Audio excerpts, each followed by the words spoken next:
Bonjour à tous et bienvenue sur la Tribune de Coruscant pour cette nouvelle vidéo de La Tribune vous répond, série de questions-réponses sur l'univers Star Wars. Avant de commencer la vidéo, je vous invite à aller nous suivre sur les différents réseaux sociaux, Facebook, Twitter ou Instagram, si vous voulez vous tenir au courant de l'actualité Star Wars.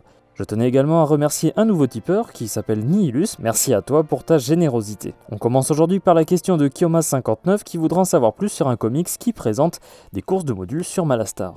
Le comics évoqué par Kioma59 est l'arc nommé Émissaire à Malastar, qui est constitué des numéros 13 à 18 de la série Star Wars Republic, publié entre le 22 décembre 1999 et le 24 mai 2000.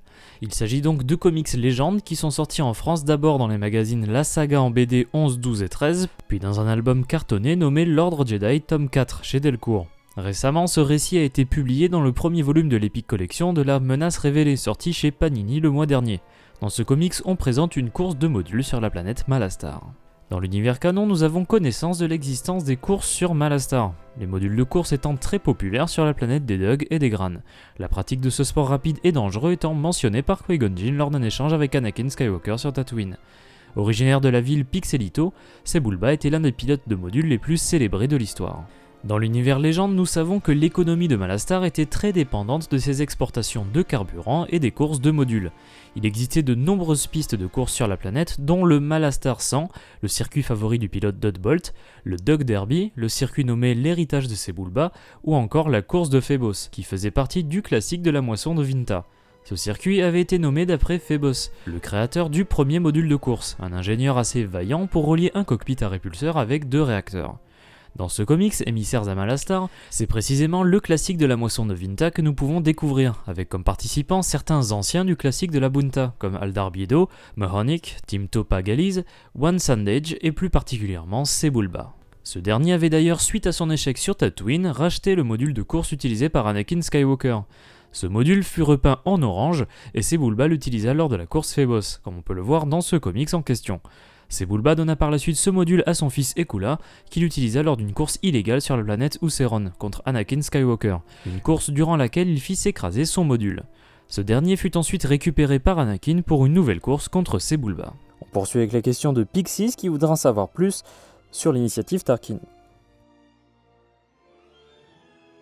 Et ils viennent de là, hein, ceci dit, donc je me suis dit c'était raccord avec le sujet de la vidéo. Dans l'univers canon, l'initiative Tarkin est un groupe de réflexion secret qui existait au sein du département militaire impérial de recherche sur les armes avancées, une organisation reliée au bureau de sécurité impérial et au renseignement impérial. Le symbole de l'initiative Tarkin est un hexagone représentant de façon stylisée un cristal Kyber. Les officiers faisant partie de l'initiative, comme Orson Krennic par exemple, étaient tous escortés par des soldats d'élite Death Troopers. Comme garnison protégeant les projets de recherche, on retrouve comme sur Idoo le 975e bataillon de Stormtroopers. Cette initiative donc fondée par le grand Moff Tarkin eut comme résultat de nombreux projets très divers. Le projet le plus important de leur histoire est très certainement la construction des 2 étoiles de la mort dans les projets Nébuleuse ou Stardust en anglais et le projet Celestial Power. Ce dernier cherchait à découvrir comment récupérer l'énergie des cristaux Kyber, Galen Erso étant un spécialiste dans ce domaine, ce dernier étant à la tête d'un groupe de scientifiques établis sur la planète Idoo. Parmi les sous-divisions de l'initiative Tarkin, on retrouve la directive Silo, menée par le scientifique du même nom. Silo était un spécialiste de la cybernétique et avait eu comme charge de créer un remplaçant pour Darth Vader afin de servir Palpatine. Parmi les créations de Silo, on peut retrouver le commandant Carbine, un cyborg Mon Calamari doté d'un corps similaire à celui du général Grievous, mais aussi Toulon Voidgazer, une cyborg qui pouvait contrôler les droïdes avec son esprit. Les créations de Silo allèrent même jusqu'à la conception d'abominations qui servirent de flotte personnelle aux scientifiques. Silo, grâce à ses recherches, avait mis au point un système qui lui permettait, au moment de sa mort, de se transférer dans un nouveau corps cloné. L'ambition de Silo fut cependant responsable de sa perte, le scientifique et son groupe étant déclarés des traîtres à l'Empire, le dernier corps cloné de Silo étant détruit alors que son vaisseau personnel sombrait dans une étoile. Parmi les autres projets de l'initiative, on retrouve par exemple le droïde BT-1. Ce droïde assassin a été conçu pour ressembler à un droïde classique et inoffensif. Après sa création, BT-1 a tué tous les scientifiques de la base où il fut créé. BT-1 déclencha l'autodestruction de cette base et le droïde assassin dériva dans l'espace. Finalement, il fut retrouvé par le docteur Chelly Afra. Cependant, pour réactiver le droïde, Afra devait trouver quelqu'un qui pouvait communiquer avec le langage interne de l'initiative Tarkin. Elle utilisa le droïde 000 qui était passé lui aussi par la case initiative Tarkin.